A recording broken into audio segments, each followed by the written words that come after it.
நேற்று உயர்நீதிமன்றம் ஒரு செய்தி ஒன்று சொல்லியிருக்காங்க.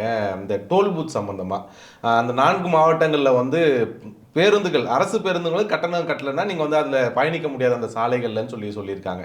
அதுல என்ன நிலைப்பாடு உங்களுக்கு? நீங்க தொடர்ந்து டோல் பூத் சுங்கசாவடிகளை தொடர்ந்து எதிர்த்திருக்கீங்க. அதுல உங்களோட நிலைப்பாடு என்ன? இல்ல, பொதுவா நீதிமன்றங்கள் என்ன செய்யுது அப்படிங்கிற ஒரு கேள்வி, நீதிமன்றங்கள் மக்களுக்கானதா அல்லது தனியார் நிறுவனங்களுக்கானதாங்கிற கேள்வியே இந்த தீர்ப்பு நமக்கு அளிச்சிருக்கு. ஏன்னா சுங்கச்சாவடிகள் என்பது எதற்காக அமைக்கப்படுது அப்படிங்கிற ஒரு கேள்வி இருக்குல்ல. நெடுஞ்சாலைகளை பராமரிப்பதற்காகவும் அதுக்கு செலவிடப்பட்ட தொகையை திரும்ப பெறுவதற்கு தான் சுங்கச்சாவடி அமைக்கப்படுது.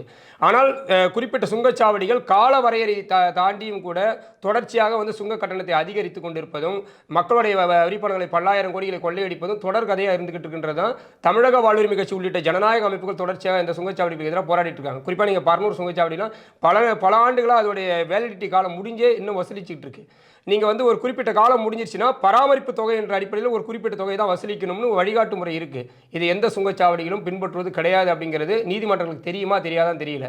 அதே மாதிரி இங்கே இருக்கக்கூடிய சாலை வசதிகள் சரியாக தரம் உயர்த்தப்பட்டிருக்கா, இப்போ சுங்கச்சாவடிக்கு அமைக்கப்படும் போது குறிப்பிட்ட வழிகாட்டு நெறிமுறைகள் பின்பற்றப்பட்டிருக்கா அப்படிங்கிறது குறித்து கேள்வி எழுப்ப வேண்டிய நீதிமன்றங்கள் அந்த சுங்கச்சாவடி நிறுவனங்களுக்கு ஆதரவாக அரசு பேருந்துகளே இந்த குறிப்பிட்ட 4 சுங்கச்சாவடிகள் வழியாக பயணிக்கக்கூடாது அப்படிங்கிறது நீதிமன்றங்கள் முழுக்க என்னவோ சொல்றது, ஒரு வசூல் செய்து கொடுக்கக்கூடிய தனியார் நிறுவனங்களுக்கான ஒரு வசூல் ஏஜென்ட்களாக மாறி இருக்கா அப்படிங்கிற கேள்வி எங்களை போன்ற ஜனநாயக அமைப்புகள் முன்வைக்க இருக்கு.